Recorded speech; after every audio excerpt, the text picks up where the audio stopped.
नमस्कार मित्र हो. प्रशासनात होणाऱ्या भ्रष्टाचाराविरोधात आवाज उठवण्यासाठी तयार केलेल्या महाराष्ट्रातील एकमेव आणि पहिल्या यूट्यूब चॅनलवर आपले स्वागत आहे.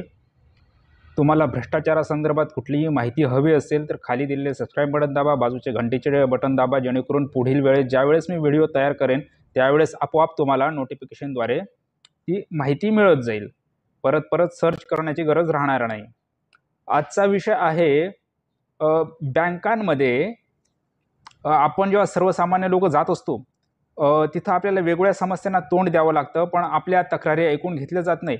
गर्दी एवढी असते की सरकारी जर बँका असतील, central bank, SBI, union bank, ज्या कुठल्या सरकारी बँका असतील, सर्वच बँकांमध्ये तक्रारदारांचं म्हणणं ऐकूनच घेतलं जात नाही. दिवसभर त्यांना थांबून राहावं लागतं. एकीकडे आपण प्रायव्हेटायझेशन होतंय असं म्हणतोय, पण तुम्ही प्रायव्हेटायझेशनचे फायदे जर बघायचे असतील तर खाजगी बँकांमध्ये जाऊन बघा. काही लोकांचे खाजगी बँकांमध्ये, आता मी प्रमोशन करत नाही म्हणून जाऊ द्या, नाहीतर मी जर त्या खाजगी बँकांची नावं घेतली, त्यांची सेवा एवढी चांगल्या प्रकारे असते की तुम्हाला गेल्यानंतर पाणी देतील, खुर्ची देतील बसायला. स्वतः अनुभवलंय मी. आणि सरकारी बँकासुद्धा दिवसभर थांबून कामं झालेली नाही आहेत. फक्त 5 मिनिटाचं काम असतं. मग अशा वेळेस काय करायचं? मॅनेजर ऐकून घेत नाहीत, तिथला कोणी कर्मचारी असेल तो ऐकून घेत नाहीत. मग करायचं काय? मग अशा वेळेस RBI, reserve bank of India याने एकीकृत लोकपाल योजना सुरू केलेली आहे. त्या माध्यमातून आपण त्या बँकांची तक्रार त्यांच्याकडे करू शकतो. ही एक आनंदाची गोष्ट आहे सर्वसामान्य लोकांकरता.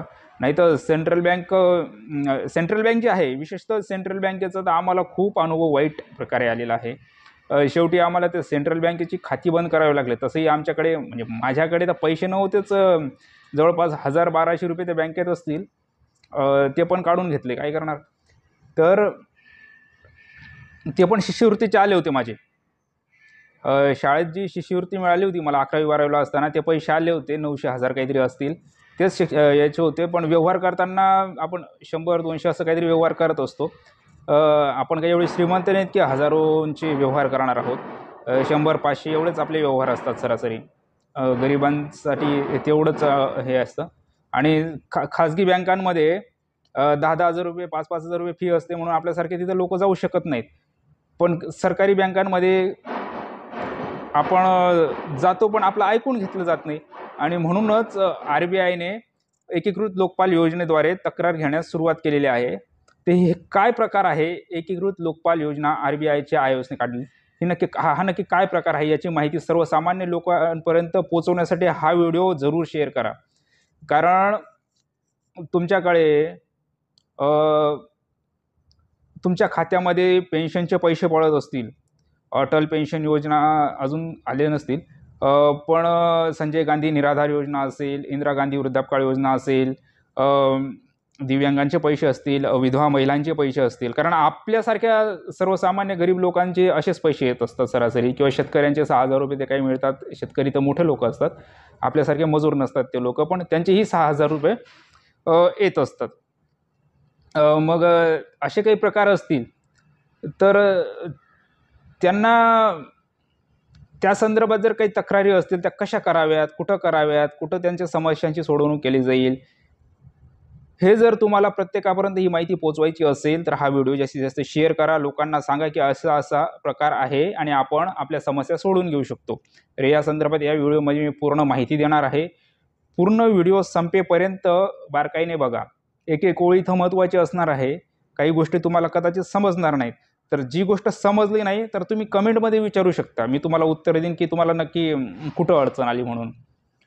तर रिझर्व्ह बँकद्वारे नियंत्रित सर्व संस्थांना, म्हणजे आरीजना, त्यांच्या ग्राहकांकडून प्राप्त झालेल्या तक्रारींचे निवारण करण्यासाठी आरीजच्या स्तरावर एक यंत्रणा असणे अनिवार्य केले गेले आहे, जिला आरीजची अंतर्गत तक्रार निवारण यंत्रणा असं म्हटलं जातं.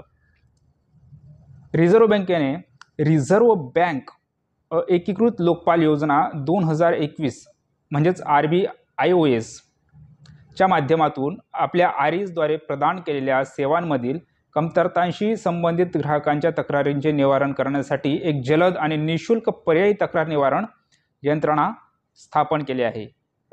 जलद तर म्हणतायत, ठीक आहे, बघूया जलद आहे की नाही, पण निःशुल्क आहे हे आपल्यासाठी महत्त्वाचं आहे. बँका, बिगर बँकिंग वित्तीय कंपन्या म्हणजे NBFCs, पेमेंट प्रणाली सहभाग PSPs आणि क्रेडिट इन्फॉर्मेशन कंपन्या म्हणजे CIs यांना तक्रार निवारण यंत्रणेअंतर्गत आरीज म्हणून गणले जाणार आहे. RBIOS कोणत्याही आरीज विरुद्धच्या सर्व तक्रारींसाठी एक राष्ट्र एक लोकपाल दृष्टिकोन स्वीकारते. त्यामुळे तक्रारदाराला हे ओळखणे आवश्यक नाही की त्याने कोणत्या लोकपाल योजना कार्यालयात पालांकडे तक्रार करावी. म्हणजे तुम्ही कुठेही तक्रार केली, कुठल्याही लोकपालाकडे केली तरी तुमचं तक्रार निवारण होणार आहे. समजा तुम्ही आसामचे असाल आणि रोजगारानिमित्त तुम्ही जर दिल्लीला असाल, आपण मराठीत बोलतोय म्हणून हा व्हिडिओ, माझा उद्देश असेल की हा व्हिडिओ फक्त मराठी भाषिकांपर्यंतच नाही तर सर्व भाषिकांपर्यंत पोहोचवावा. म्हणून आपण काय करणार आहे, तुम्ही जर व्हिडिओ बघत असाल ना, वरती तुम्ही CC म्हणून एक ऑप्शन दिसत असेल बघा, त्या CC मध्ये जा आणि त्या CC वर दाबा. खाली तुम्हाला भाषांचा पर्याय येईल. काही भाषा असतील, आपण सरासरी इंग्लिश, हिंदी वगैरे उपलब्ध करून देत असतो. तुम्हाला जर उर्दू भाषा पाहिजे असेल तर तसंही कमेंटमध्ये लिहा, जेणेकरून आपण ती भाषासुद्धा उपलब्ध करून देऊ शकू. ते CC वर दाबलं की तुम्हाला इंग्लिशमध्ये, हिंदीमध्ये खाली नावं येतील. भाषा म्हणजे बोलताना जरी समजलं नाही तर ती वाचून तुम्हाला काय आहे ते समजेल. म्हणून असं समजू नका मला फक्त मराठी येत नाही म्हणून हा व्हिडिओ बघू नये, असं करू नका. खूप महत्त्वाची माहिती असते प्रशासनातील घोटाळ्यांसंदर्भात, प्रशासनामध्ये गोरगरिबांना कसा फायदा करून देता येईल, काय काय नियम नवीन आले आहेत त्या संदर्भात आपण व्हिडिओ तयार करतो. म्हणून महत्त्वाची माहिती असते. तुम्ही फक्त मराठीच असलं पाहिजे असं काही अनिवार्य नाही आहे. इंग्लिश, हिंदी समजत असेल तरी तुम्ही हा व्हिडिओ बघा आणि तुमच्या बांधवांना शेअर करा. तर समजा एखादा नांदेडचा उमेदवार असेल आणि तो जर पालघरमध्ये नोकरी करत असेल आणि तिथं त्याच्यावर अन्याय झाला असेल, तिथं त्याने तक्रार केली तर तरी त्याची तक्रार लोकपालकडे नोंदवली जाईल आणि ती सोडवली जाईल. त्याने नांदेडलाच जावं किंवा संभाजीनगर विभागीय कार्यालयातच जावं, मुंबईलाच जावं असा काही प्रकार नाही, तो कुठेही करू शकतो. RBIOS 2021 अंतर्गत समाविष्ट नसलेल्या आरीज विरुद्धच्या तक्रारींचे निवारण भारतीय रिझर्व्ह बँकेच्या ग्राहक शिक्षण आणि संरक्षण कक्षद्वारे केले जाते. म्हणजे दोन प्रकार आहेत की एककडे RBIOS अंतर्गत ज्या संस्था आहेत त्यांच्याकडे पण केलं जातं आणि यामध्ये समाविष्ट नसलेल्या तक्रारींचे निवारण भारतीय रिझर्व्ह बँकेच्या ग्राहक शिक्षण आणि संरक्षण कक्षामार्फत केलं जातं. RBIOS आणि CEPCच्या कक्षेत समाविष्ट असलेल्या आरीची यादी https://cms.rbi.org.in या वेबसाईटवर भेट देऊन प्राप्त करता येईल. म्हणजे आपल्याला समजेल कशी तक्रार करावी. तर तक्रार करायची असल्यास काय करावे? REकडे संपर्क केला पाहिजे, सोपं. मग RBIच्या लोकपालांशी संपर्क कधी करायचा? काय झाल्यावर RBIच्या लोकपालांशी संपर्क करावा? एक कोणतेही उत्तर प्राप्त न झाल्यास, म्हणजे REकडे केलेल्या तुमच्या तक्रारीच्या तारखेपासून 1 वर्ष आणि 1 महिन्याच्या आत कधीही तुम्ही तक्रार करू शकता. म्हणजे तुमच्यावर अन्याय झाला तेव्हापासून तुम्ही कधी 1 वर्षाच्या आत तक्रार करू शकता. त्याचं उत्तर जर आलं नाही किंवा असमाधानकारक उत्तर असलं तर तक्रार करू शकता 1 वर्षाच्या आत. तक्रारीमध्ये RBIOS 2021 मध्ये नमूद केल्यानुसार सर्व आवश्यक तपशील माहिती असावी. तुम्ही सूचना त्या वेबसाईटवर जाऊन वाचून घ्याव्यात. तक्रार इतर कोणत्याही मंचावर हाताळली गेली नसावी किंवा प्रलंबित नसावी, जसं की कोर्टामध्ये तुमची तक्रार गेलेली नसावी किंवा RBI लोकपालाकडून पूर्वी त्याचे निवारण केले गेलेले नसावे. या 2च अटी आहेत. बाकी इतर ठिकाणी तुम्ही तक्रार केलेली असतील, त्यांचे निवारण झालं नसेल तर तुम्ही करू शकता. तक्रार कशी नोंदवावी? तर cms.rbi.org.in या तक्रार व्यवस्थापन प्रणाली पोर्टलद्वारे ऑनलाईन तक्रार केली जाऊ शकते. आणि परिशिष्ट ए मध्ये निर्दिष्ट केल्यानुसार वास्तविक स्वरूपात तक्रार पत्र जर तुम्हाला टपालाद्वारे पत्र पाठवायचं असेल ना, केंद्रीकृत पावती आणि प्रक्रिया केंद्र, 4था मजला, भारतीय reserve bank, sector 17, central vista, Chandigarh येथे तुम्ही पत्राद्वारे करू शकता. पण ते काही आपल्याला शक्य नाही, पत्राद्वारे आजचा काळ राहिलेला नाही. म्हणून तुम्ही cms.rbi.org.in वर जाऊनच तक्रार करा सरासरी. RBIकडे तक्रार नोंदवण्याबद्दल अधिक माहिती कशी मिळवायची?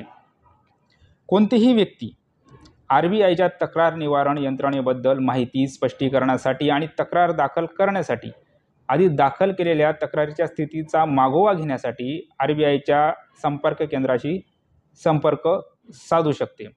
संपर्क केंद्राचे जे कर्मचारी असतात ते हिंदी आणि इंग्रजीतून माहितीसाठी सकाळी 8 ते रात्री 10 या वेळेमध्ये उपलब्ध असणार आहेत. आणि 10 प्रादेशिक भाषांमध्ये जसे की आसामी, बंगाली, गुजराती, कन्नड, मराठी, मल्याळम, ओरिया, पंजाबी, तेलुगू आणि तमिळ यामध्ये जर तुम्हाला माहिती मिळवायची असेल तर सकाळी 9:30 ते संध्याकाळी 5 पर्यंत तुम्हाला माहिती मिळू शकता. आणि तो इंटरॅक्टिव्ह व्हॉइस रिस्पॉन्स सिस्टीम सुविधाद्वारे टोल फ्री जो क्रमांक आहे तो आहे 14448 म्हणजेच 14448 सोप्या भाषेत. हा टोल फ्री क्रमांक आहे, त्याच्यावर जाऊन तुम्ही माहिती घेऊ शकतात. आणि अधिक जर माहिती तुम्हाला हवी असेल तर rbi.org.in वर जाऊन तुम्ही माहिती घेऊ शकता.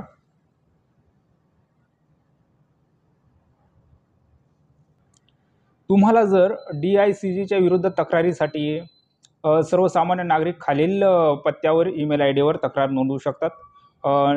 महाव्यवस्थापक DICG, तक्रार निवारण कक्ष, भारतीय रिझर्व्ह बँक, 2रा मजला, मुंबई सेंट्रल रेल्वे स्टेशन समोर, भायखळा, मुंबई हा पत्तासुद्धा त्यांनी दिलेला आहे.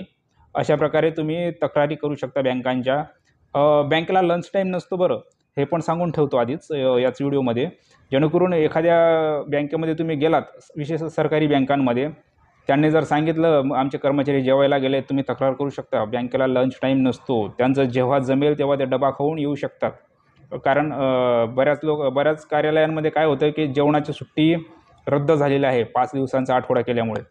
त्यामुळे 5च दिवस कामं करतील आठवड्यात, परत डबे खाण्यासाठी, जेवणासाठी दुपारी 2-2 तास, 1-1 तास गायब असतील. हे चुकीचं आहे. कुठल्याही कार्यालयात गेला तर तक्रार करा. तुमच्यामध्ये जागृती व्हायला पाहिजे. म्हणूनच आपण व्हिडिओ तयार करत असतो. आणि तुम्ही तुमच्याकडची माहिती द्या. तुमच्यावर झालेला जो अन्याय असेल तो आमच्यापर्यंत पोहोचवा, जेणेकरून आपल्याला तो अन्याय कसा होतो, कुठला अधिकारी करतो ते लोकांपर्यंत पोहोचवता येईल. आणि प्रशासनात होणारा भ्रष्टाचार, दिरंगाई, दप्तर दिरंगाई या गोष्टी कमी करता येतील. हाच आपला एकमेव चॅनलचा उद्देश आहे. याच्या व्यतिरिक्त आपला चॅनलचा दुसरा कुठलाही वाईट हेतू नाही. त्याच्यामुळे सर्वसामान्य लोकांना जर न्याय द्यायचा असेल, वेगळी माहिती प्रोव्हाइड करायची असेल तर अशा विषयांसंदर्भात जनजागृती झालीच पाहिजे.